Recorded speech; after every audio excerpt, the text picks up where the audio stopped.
Pustíme se do posledního bloku našeho programu, takže všem z vás, kteří zůstali až dosud, bych rád poděkoval a poblahopřál, protože nás čekají ještě 2 další zajímavé přednášky. Ta první bude jistě to netradiční, protože se bude týkat konstrukcí historických mostů, což je téma, se kterým přišla ze spřátelené fakulty ČVUT, z fakulty architektury paní doktorka Kolářová. Tak já vám předávám slovo a těšíme se. Já bych ráda se představila. Já jsem absolventka Matematicko-fyzikální fakulty oboru matematika deskriptivní geometrie, pak jsem učila na všech typech škol a nyní už poměrně dlouho učím na fakultě architektury zde v Praze v ČVUT. Pro tu prezentaci nebo pro to, co vám tady připravuji, tak je poměrně důležité, že matematika a deskriptivní geometrie na fakultě architektury zařazena pod Ústav nosných konstrukcí, protože s tím samozřejmě souvisí naše vědecké práce a naše granty, a do kterých jsme potom i my zapojeni.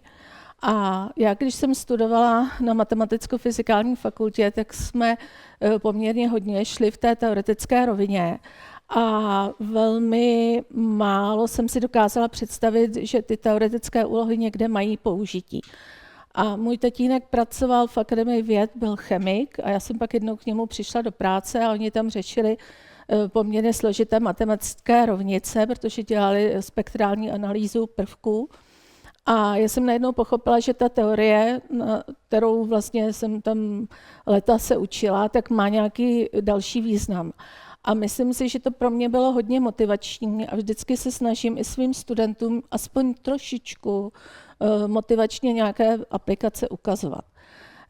Ne vždycky to jde a někdy je to docela návodné. Takže já jsem pro tuhle přednášku vybrala téma mosty, protože tam začínáme na geometrii základní školy a skončíme někde u vysokoškolské matematiky, abyste viděli, jak to téma vlastně můžeme propojit i s jinými obory a tak.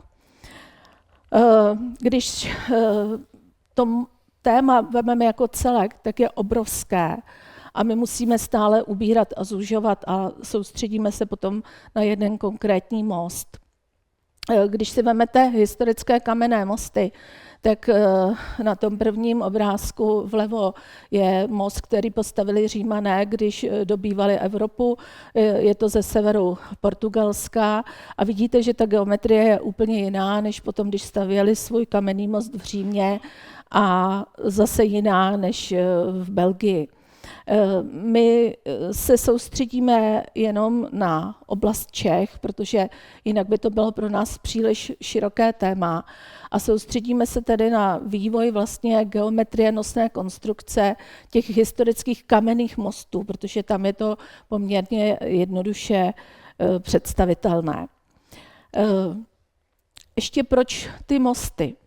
Mosty jsou taková perla v tom stavebnictví, protože musíte umět statiku, musíte umět nějakou nosnost a podobně, hodně technických oborů, spojuje se tam stavební mechanika, spojuje se tam i ta prostorová představivost a všechno.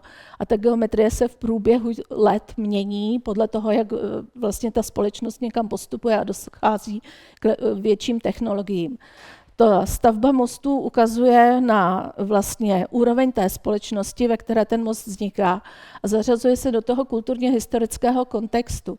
To znamená, pokud my umíme dobře obrábět, máme dobré materiály a podobně, tak se to odrazí v té stavbě mostů a i v tom místě, kde ten most stojí a jak vypadá a jak funguje.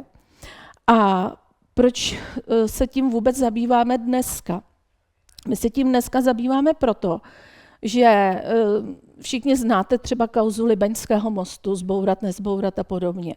Takže dneska se snažíme nějakým způsobem určit hodnotu toho mostu, ale hodnotu, jak to řeknete, hodnotu estetickou, funkční a podobně. A náš vedoucí ústavu, to znamená vlastně jakoby katedry toho ústavu nosných konstrukcí, pan profesor Pospíšil, vlastně ukončil svoje studium na Sorboně v Paříži a spolu tedy s francouzskou historičkou Eberhard vytvořili metodiku, která se dneska jmenuje EP Heritage Value Assessment Method, a ta vlastně jakoby napomáhá k určení historické hodnoty nosných konstrukcí. Ta metodika má několik částí, je to poměrně složitá vlastně záležitost, kde vlastně každý ten pohled na ten objekt má nějakou svoji váhu, ty váhy se různě prostě propočítávají, takže třeba, když vemu ten Libeňský most, tak jedna váha je nosnost mostu, kdy ty tramvaje tam dneska nemůžou jezdit, protože ta nosnost je nižší. Druhá váha je, jestli je to jediný most této konstrukce v republice nebo podobně. No a to se potom prostě nějakým způsobem zpracuje a pak se podle toho tedy ten výkonný orgán zařídí. Ta metodika vznikla v roce 2021, byla publikovaná v časopise o architektonickém dědictví a vlastně používá se už v současné době třeba v některých francouzských městech, kde se rozhodují o té památce, zda s ní pracovat nebo nepracovat. Takže i dneska vlastně má cenu zkoumat ty konstrukce, protože já vám právě se budu snažit ukázat i ty souvislosti okolo, které vlastně poukazují na třeba unikátnost té dané konstrukce v daném místě na daném mostě. Takže i dnes má cenu se zabývat historií. Máme tady historické kamenné mosty v Čechách. Prosím vás, takhle, první tabulka je ve světě a v Čechách bude až potom. Nejstarší kamenné mosty v Evropě, ta tabulka je přepsaná z pozůstalosti pana profesora Welflíka. Pan profesor Welflík napsal mnoho statí o mostních konstrukcích a ty statě byly publikovány, prosím, na začátku 20. století, to znamená, většina z nich je v rukopisech v Národním technickém muzeu a on tam vytvářel takové obrovské tabulky, které jsem měla možnost tedy mít v ruce, kde si popisoval vlastně do té doby postavené mosty, jak v Evropě rozděloval je podle těch technických záležitostí, podle tvaru, konstrukce a podobně. A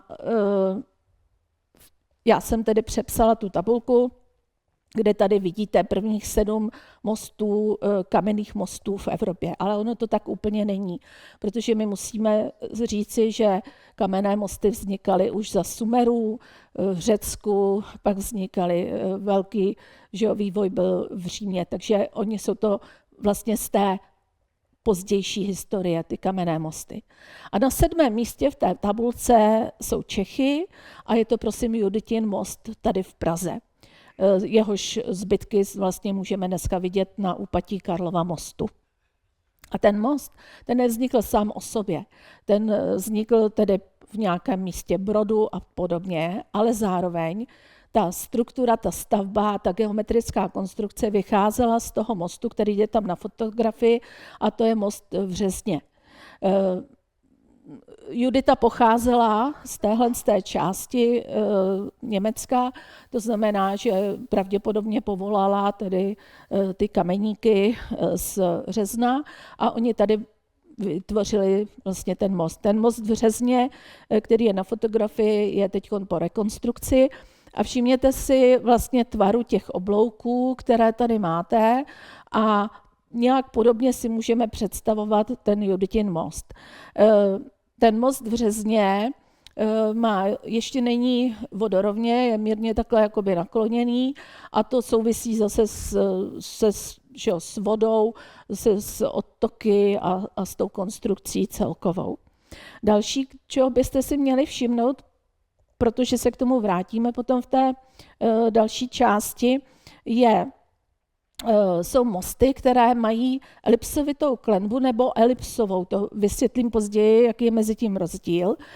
A z nich je tady zase poměrně na vysoko z hlediska jako toho místa, takže 2, 4, 6, 8 v pořadí v Evropě, nebo to, co znal Wellfleet v té době, je most Pont de Alma v Paříži přes Sénu. A to bude pro nás nějaký důležitý mezník potom pro ten další vývoj. Když já jsem geometr, jsem matematik, nejsem ani statik, ani stavař, ani architekt. To znamená, že můj pohled na ten obor je trochu z jiného jakoby, pohledu, než třeba můj šéf, který je statik. Když se podíváte na pražské mosty, tohle je fotografie z tohoto týdne v úterý z Letenské pláně, tak vidíte sami, že ty klenby mají různé tvary. My vidíme tady Karlův most, který má poměrně kruhové klenby a před ním vidíme Mánesův most, který má vlastně jenom části těch kruhových oblouků. A pak za Karlovým mostem je dnešní most Legií, který tady vidíte, že to už nejsou kruhové oblouky, to jsou oblouky eliptické. A to je vlastně, tak jak jsem to říkala, to je v podstatě vývoj těch klenebních oblouků, tak jak v historii byl. A my z pohledu geometrie, když se na to díváme, tak ten kruhový oblouk byl nejjednodušší. My známe ty kruhové oblouky právě na těch akvaduktech římských a podobně. Tam ta klenba valená byla vlastně známá a velmi jednoduše se sestrojovala, ale měli jednu obrovskou nevýhodu. Za prvé bylo těžké překlenout nějaký široký tok, takže muselo těch oblouků být víc, což byl třeba příklad toho Juditina mostu. A nebo se udělal větší oblouk, pozdější technologie umožňovaly větší oblouk, ale pak byl poměrně vysoký, protože vlastně ta světlost té klenby, což je tedy vlastně jakoby ta šířka tady, byla dvojnásobek výšky. Takže potom jste museli vlastně najížděli někam nahoru, abyste přejeli ten most a zase sjížděli dolů. Vy to určitě z praxe znáte. Dneska tam v těch místech, kde se najíždí na most a sjíždí dolů, třeba já to znám z Ústí nad Labem, tak tam je ta ledovka a tam jsou ty problémy dopravní, že jo, ty kolapsy. Takže to se ukazovalo i tehdy, že není úplně výhodné. Takže potom máte možnost překlenout tedy menšími oblouky, ale pak zase problém je dole, protože nemáte dole tu průchodnost pro lodě, pro nějaké vory, pro větší plavidla, ale bohužel i v době povodní pro vodu. Takže tam potom brání tomu průchodu té velké vody vlastně tak. Takže jsme se snažili historicky hledat nějakou další cestu a ta další cesta se tedy našla tím, že se dělá takzvaný stlačený oblouk, který je vlastně eliptický, ale nebo elipsovitý. A teď tedy, co to znamená. Ten kruhový oblouk je úplně jasně. Jo. Tam je ta statika bez jakýchkoliv problémů, to znamená ty staré historické mosty nebo ty mostky někde přes malou říčku, tak mají tu kruhovou valenou klenbu.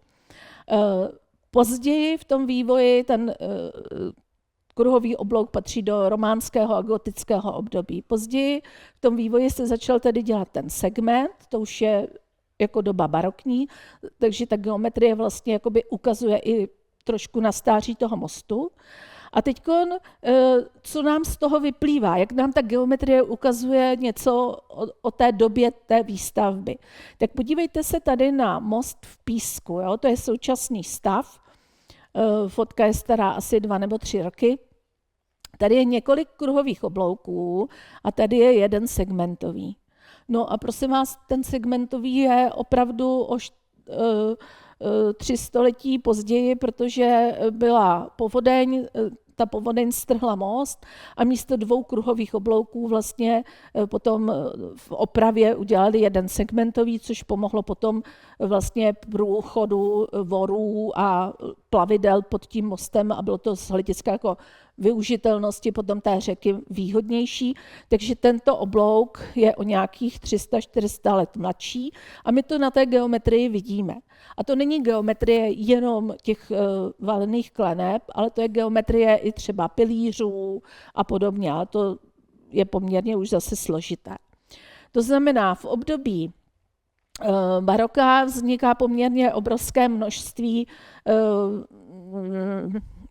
malých mostků kamenných, které jsou rozesety všude možně a jsou to většinou kruhové nebo segmentové oblouky. A potom tedy se stále snažíme jakoby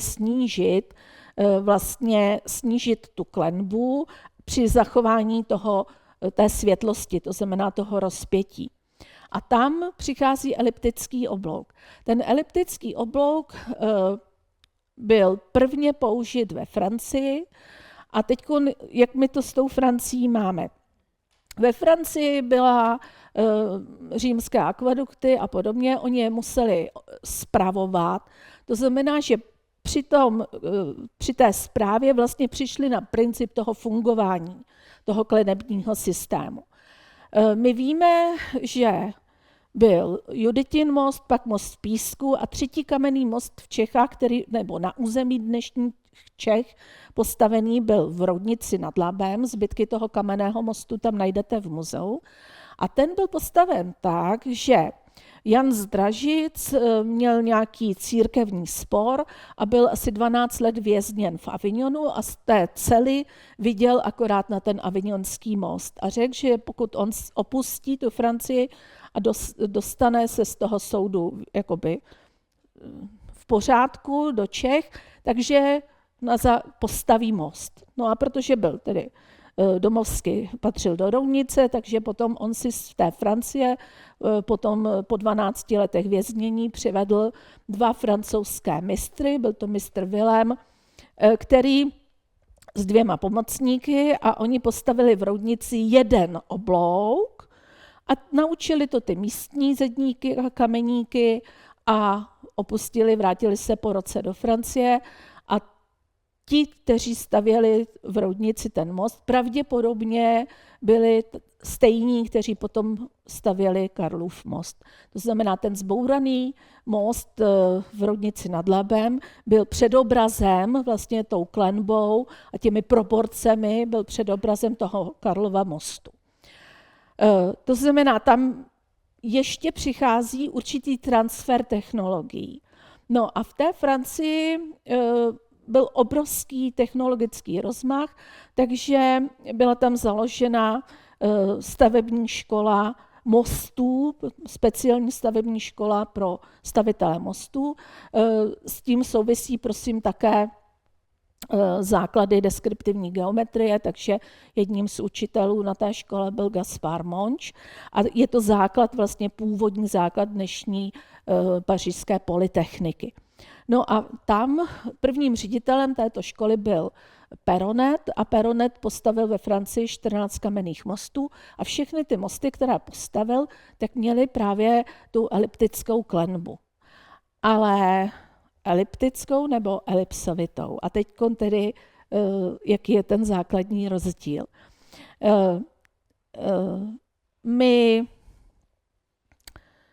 My potřebujeme vlastně udělat spáry v normálové rovině k té křivce. To znamená, že my máme ke kružnici je to jednoduché. Bod spojíte se středem kružnice, je to v pořádku. U elipsy už je to složitější. Tam máte nějaké průvodiče, normála, půlí, vnitřní úhel průvodičů. V každém tom bodě směřuje někam jinam. Pokud ji dnešními prostředky parametrizujete, tak to není problém. Že jo? Pokud to vytváříte v matematickém programu, který to umí, tak s tím dneska. Ale jsme někdy uprostřed 18. 19. století a my potřebujeme nějakým způsobem si tu práci zjednodušit. Tak my nahradíme tu elipsu obloukem po částech, tedy kruhovými oblouky. Tomu vlastně říkáme ovál. A teď těch oválů je obrovské množství, je to napsaná mnoho knih a mnoho statí a nejenom dneska, ale i poměrně minulosti. A já tady jsem z toho vybrala tedy některé, ty nejznámější asi, nebo z nejznámější jako z pohledu toho stavaře a toho architekta. Tak my tady máme ovál podle Serlia, ovál podle Borrominiho a pak tedy v učebnici deskriptivní geometrie Urbanově byl ovál podle Urbana, proto jsem to nazvala podle Urbana, i když on to převzal. My víme dneska, že to převzal. A teď čím se liší deskriptivní geometrie a mostní stavitelství. Deskriptivní geometrie, když bychom vzali třeba ten Borrominiho ovál, tak ten byl použit v půdorysech jeho staveb a tam je vlastně nahrazen na ta elipsa kruhovými oblouky, 4 kruhovými oblouky, když vždycky 2 mají stejnou křivost ty proti sobě. Ale v mostním stavitelství potřebujeme jenom půlku. Jo, my nepotřebujeme tu spodní část. Takže Borrominiho ovál je takzvaný 4obloukový, ale v mostním stavitelství budeme mít vždycky lichý počet těch kruhových oblouků a tak, jak je to tady nahoře, takže my tady máme 7 středů. Takže my tam vlastně používáme trochu jinou terminologii, protože my nahrazujeme tu elipsu, kterou tady mám, tak my ji nahrazujeme po částech kruhovými oblouky s lichým počtem, aby tady nám vyšel ten klenák na ten střed a pak zase na druhou stranu. Jak je děláme? Jo? Tak jsou na to různé výpočty, jakým způsobem tedy ten Urban to tam ukazuje. My si tady vlastně uděláme nějaké poloměry oskulečních kružnic a pak si přidáme k nim nějaký poloměr kružnice mezi tím a navazujeme ty kruhové oblouky, aby v tom místě dotyku byla společná tečna. To znamená, když je tam společná tečna, ta normála prochází oběma středy těch navazujících oblouků. Jo, to znamená, máme jeden oblouk, sestrojíme normálu, to znamená, tu kružnici spojíme se středem a na prodloužení této přímky bude další střed a pokračujeme s tím obloukem. No a tady, jak je sestrojen ten 7středový ovál, tak tady jsou takovéhle nějaké krátké úsečky a ty úsečky jsou pro ty jednotlivé oblouky vzdálenosti, které vlastně ta pařížská škola mostů, tak ona určila ideální poměry. A ty ideální poměry z té Paříže potom jsme převzali a v podstatě bych řekla, o tom nepřemýšleli, řekli jsme si, takhle je to ideální, takhle to uděláme a my jsme je potom použili a máme je potom v té literatuře dochované. Je jasné, že z hlediska té konstrukce té klenby je ta kruhová jednodušší, ale funkčně nám nestačila. My jsme v Praze kamenné mosty stavěli po vzoru Paříže, opravdu tam byla úzká souvislost, je dochovaná i v těch historických materiálech, odkazy na tu francouzskou. A v Paříži, když se budoval ten systém mostů, tak bylo v podstatě řečeno, že každá hlavní silnice má pokračovat tím mostem, že každý ten bulvár má prostě potom mít ten svůj most. My tady na Karlově náměstí to vidíte, že jo, v Reslovce pokračujete mostem, tadyhle pokračujete mostem, tak v podstatě ta Praha šla stejným směrem. Ale teď si představte, že by ten most byl dvojnásob vysoký, než je, kdybychom neměli ty segmentové oblouky nebo ty eliptické. Takže my proto jsme opustili tu technologii těch kruhových a jdeme k těm eliptickým, anebo tedy elipsovým. A teď tedy, jak to je?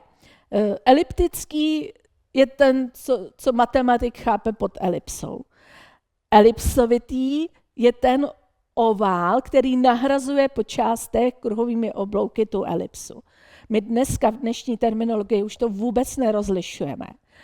A vlastně musím se přiznat, že jsem musela jít, jak vidíte, je to citát z knihy z roku 1930, kde jsem konečně našla vysvětlení toho, proč v některé literatuře najdu elipsový a někde elipsovitý. Znamená to tedy ten eliptický, tam je opravdu matematicky elipsa. Elipsovitý je jako elipsa, ale po částech nahrazen kruhovými oblouky. A tady je ta tabulka, o které jsem hovořila. Tady je tabulka, kde vidíte tu proměnnou, která vlastně určuje ty středy těch kruhových oblouků. A tahle tabulka je z knihy Mosty klenuté Jiřího Soukupa, který byl spoluautorem Mostu legií, který vede od Národního divadla na Smíchov. A on poměrně podrobně popsal vznik a vývoj té mostní konstrukce. Já jsem měla příležitost nejenom se podívat do dobového tisku, což máte příležitost také, to není takový problém, ale dochovaly se asi 300 ručně dělaných plánů toho mostu, které spravovala Technická správa komunikací tady v Praze. Archiv té technické správy byl pod Štefánikovým mostem, tam v místě, kde původně byly veřejné záchodky, které v době povodní byly skoro pod vodou. To znamená, že z toho archivu se spodní půlka nezachovala, horní půlka zachovala, z čehož plyne, že i z toho mostu se nám zachovalo jenom část. Ta část, kterou já jsem měla možnost tedy vidět, byla částečně digitalizovaná, částečně totálně zničená, proplesnivělá a podobně. Nicméně nám tam vlastně se ukázal ta geometrická podstata toho návrhu i ten způsob té práce vlastně s tím návrhem a podobně.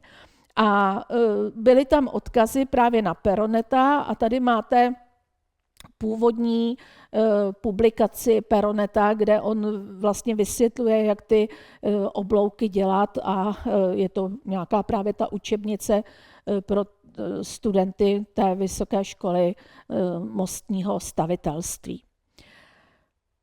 Když byste dneska hledali vůbec nějaké konstrukce podobného typu nebo něco, tak existují v angličtině knihy, které, buď je to v stereotomie od Lopeze, nebo všechny stránky oválu.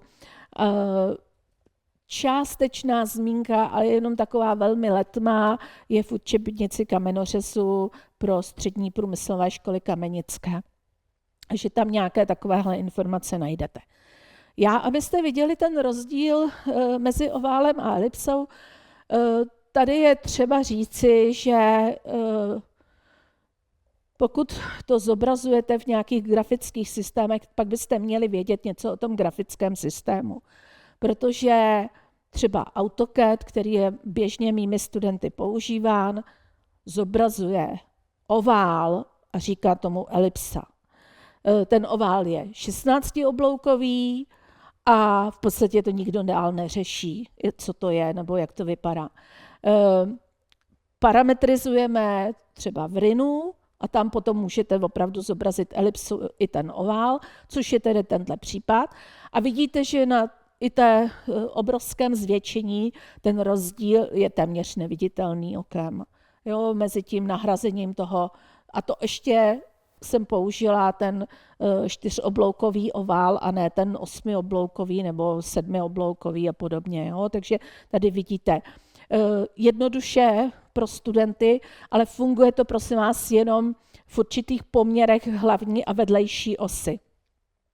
Pokud znáte konstrukci oskulečních kružnic, že doplníte na rovnoběžník a uděláte kolmici, tím vrcholem, pak dostanete tedy oskuleční kružnice. Pokud uděláte osy tady toho úhlu a osu tohoto úhlu, tak se vám protnou v bodě, kterým když uděláte kolmici, tak dostanete střed jedné kružnice a střed druhé kružnice, které vytvoří ten 4obloukový ovál. Je to velmi jednoduchá konstrukce a to studentům vždycky ukazuji. A oni pak říkají, smíme to dělat v testu? A já říkám, když si na to vzpomenete, smíte.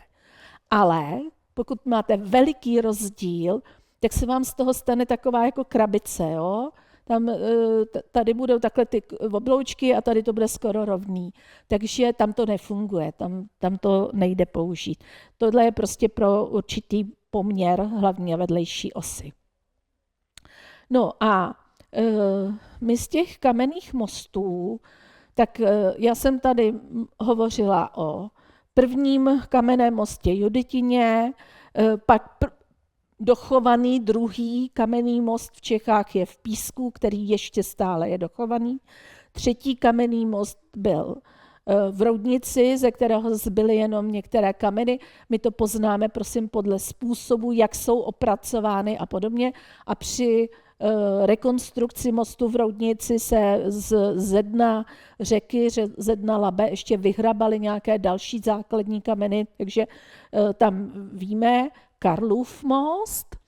No a pak tedy šly ty velké mosty v Praze a poslední v té řadě kamenných mostů, nemluvím o těch betonových a železných a podobně, poslední kamenný je most, který se dnes jmenuje most Legií. On v průběhu historie měl mnoho různých jmén, most 1. máje, Smetanův a tak dále. V době stavby se jmenoval most císaře Františka. A tento most Legií má tedy eliptické, elipsovité. Jo? Autorem návrhu na ten most je architekt Balšánek, který vlastně udělal návrh obecního domu tady v Praze. Architekt Balšánek mluví o elipse, ale Kaplan a Soukup, kteří byli jakoby projektanti potom té realizace, tak ty už tam používají ten ovál. Takže ani on vlastně to neřešil, on tam prostě navrhl ten eliptický pohled a oni potom dál řešili. A teď se podívejte na ten most. Ten most má, tady je segmentový oblouk, to je kruhový oblouk, ta klenba, tahle je tedy eliptická, řekněme, a tady je takový prostorový útvar, kterému geometři říkají corne de vache, plocha kravího rohu. A to je taková specialita, která je velmi specifická a je právě jenom na tomto jediném mostě v Čechách, nikde jinde ji nenajdete, a je v uvozovkách obsaná z toho mostu do Alma v Paříži, kterou jsme končíme. Ukazuju. Aha, pardon. Tak, dobře, děkuji. Tak tady ta plocha, tohle je ta plocha corne de vache, jo, to je ta plocha kravího rohu. A teďko, až půjdete, kdybyste měli ještě čas, a když nebudete mít dneska, jděte někdy v létě, koukněte se na ten most. První oblouk u Národního divadla to nemá, jo, to otupení. Pak jsou dva segmentové oblouky, které jsou jenom nad ostrovem, a pak zase jsou 3 oblouky, které to mají, tuhle plochu. A v době stavby, bylo to velká architektonická soutěž, která vlastně byla vyhlášena hlavním městem Prahou, nějakými investory. Tu soutěž obsadilo 5 návrhů na železný most, 5 na kamenný most. Vedla se velká polemika, zda vystavit kamenný nebo železný. Železný byl samozřejmě levnější, nicméně v té době se ukazovalo, že to reziví a my to neumíme dobře ošetřit, takže se zase říkalo, že ta životnost toho kamenného je mnohem větší a nám se potvrzuje, že ta životnost opravdu velká je. A ještě ta životnost je velká díky speciální technologii. My tady máme vítězný návrh, ten návrh se jmenuje Budoucnost a je tady těch Balšánek, Kaplan a Soukup. A Soukup byl vedoucí mostní kanceláře hlavního města Prahy a byl potom zodpovědný za realizaci té stavby. A on velmi dbal na přesnosti a vlastně celé té konstrukci té stavby a použil jinou technologii, než se použila v Paříži. Měl s tím velké problémy. Politicky se zdálo, že ten jeho názor není správný a až vlastně po dostavbě toho mostu mu dali za pravdu, že to tak bylo v pořádku. Dole vidíte tabulku, která vlastně obsahuje všechny ty oblouky toho mostu a je to, prosím, vidíte, že to je z roku 2019, dělal se stavebně historický průzkum, ten průzkum dělali historici a oni tam také mají všude elipsa, jo? I když my víme, že technicky jsou tam tedy ovály.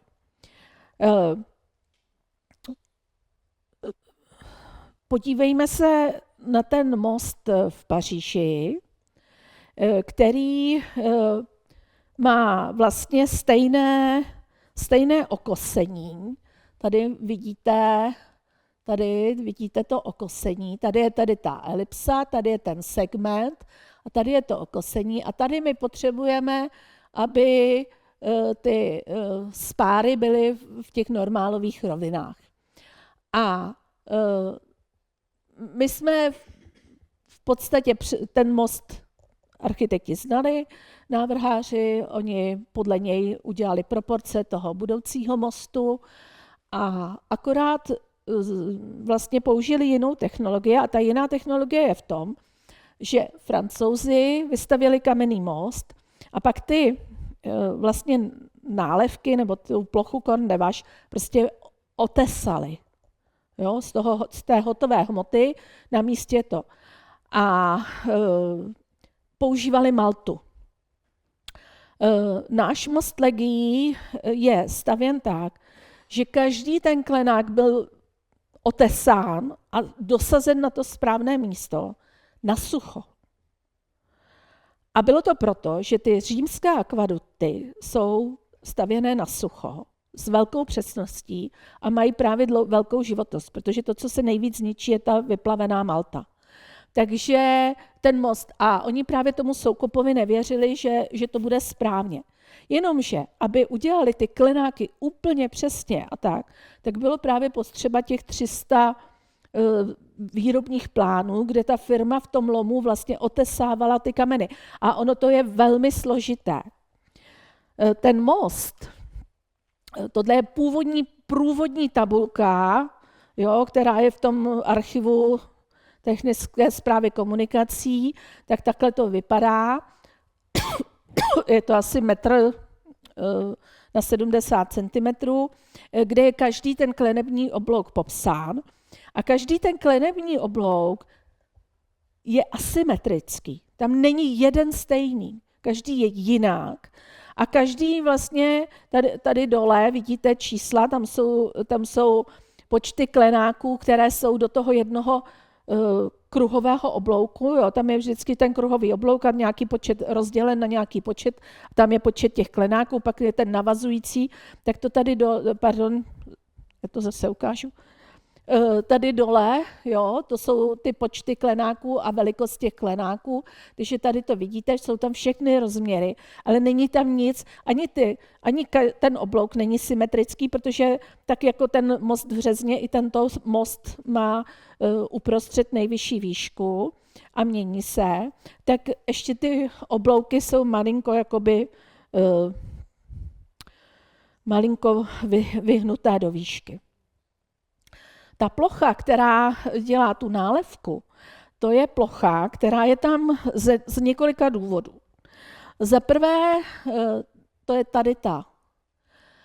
Za prvé ta plocha, ona dělá jakoby takový ten trichtýř. Když je povodeň, tak vlastně směřuje tu vodu pod tu klenbu a rychluje ten průtok.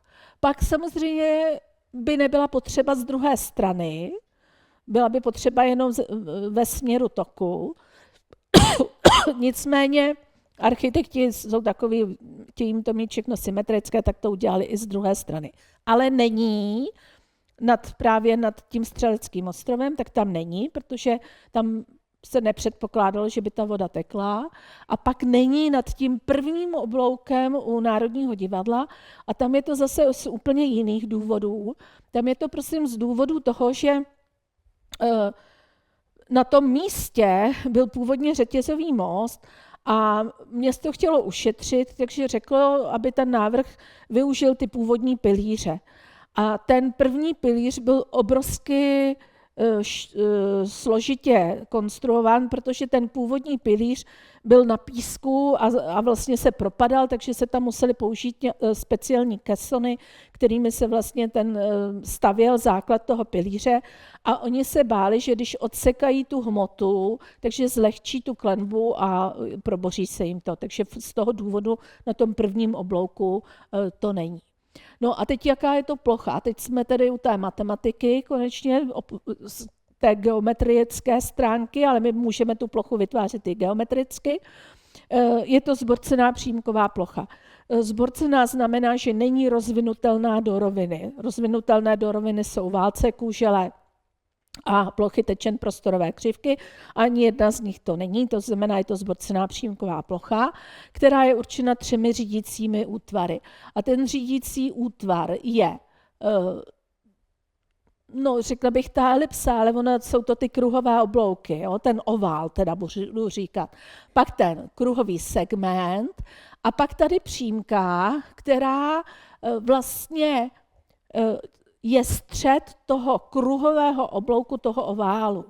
Jo, v některých publikacích je chybně uvedeno, že je to ohnisko. Není to ohnisko, v těch původních plánech je vždycky ten kruhový oblouk a ta přímka je použitá pro každý ten oblouk zvlášť a je to tedy střed toho kruhového oblouku. Takže ten první kruhový oblouk má střed na ose té elipsy, takže tam vlastně vytvoříte, pokud my to tady je matematický popis toho klenáku, vy vytvoříte tedy dneska, když to se studenty řeším, tak udělám parametrický popis těch křivek, to znamená, vytvořím parametrický popis toho kruhového oblouku, toho druhého kruhového oblouku, a pak tedy přímku, kde jeden bod je na jedné křivce a druhý na druhé křivce.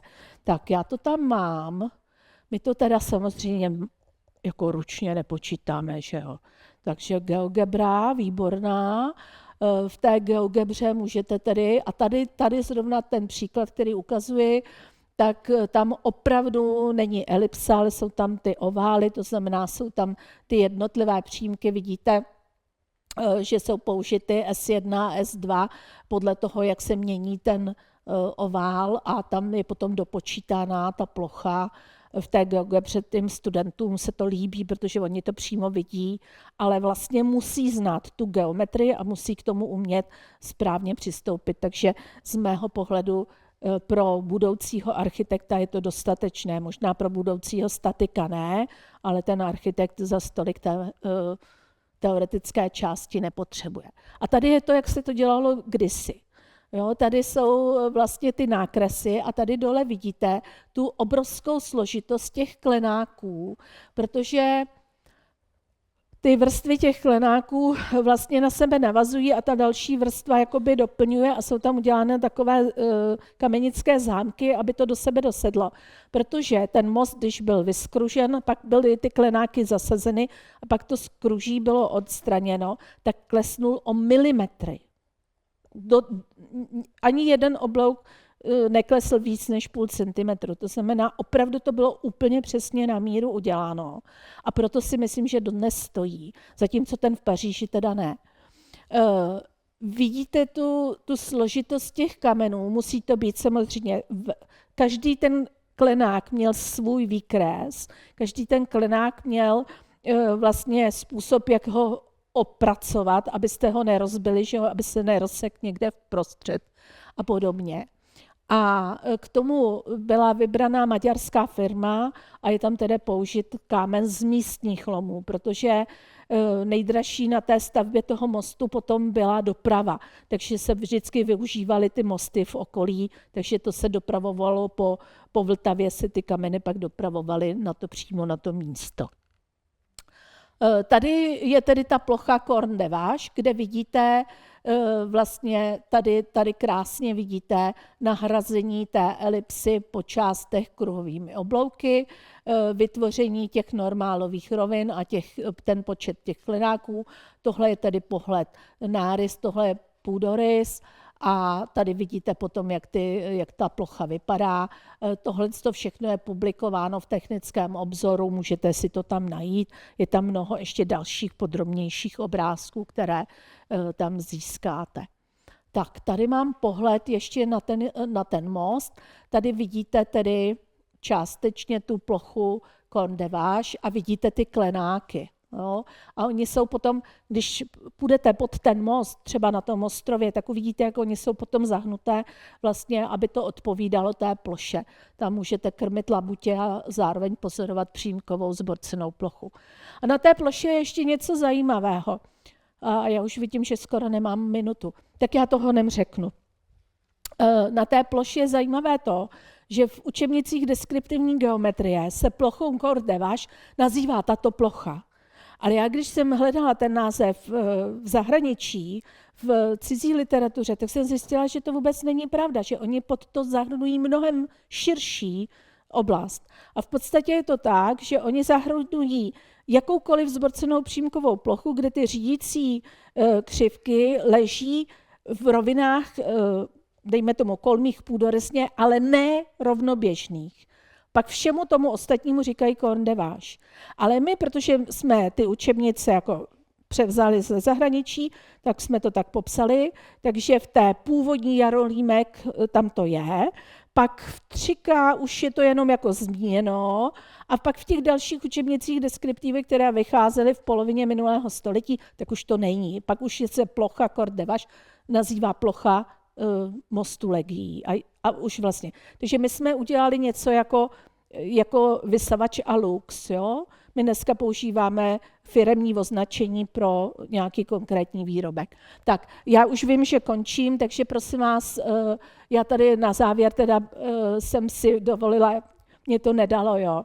Ono, když zkoumáte ty věci, tak se dostanete někdy do takových zvláštních situací a málo kdy máte příležitost se o ně podělit. Takže já jsem brala tuhle příležitost tady, že s vámi se můžu podělit, že jsem v archivu v Národního technického muzea našla v deníku jednoho z mostařů 4lístek. Prostě jsem otevřela historický osobní deník z pozůstalosti a tam na mě vykouk 4lístek, což se mi zdálo prostě naprosto neuvěřitelné, protože každý archiv má seznam lidí, kteří se do té pozůstalosti dívali a já jsem byla první, která tu pozůstalost otevřela a tam to na mě vykouklo. A pak taky někdy stojíte uprostřed řeky, abyste vyfotili oblouk třeba po kolena ve vodě a někdy jdete na stavbu, abyste viděli klenbu.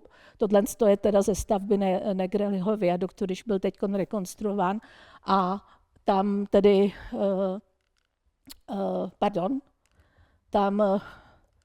tady je můj pan profesor, který mě přivedl k tomu zájmu o ty mosty. Takže já vám děkuji, omlouvám se, že jsem přetáhla.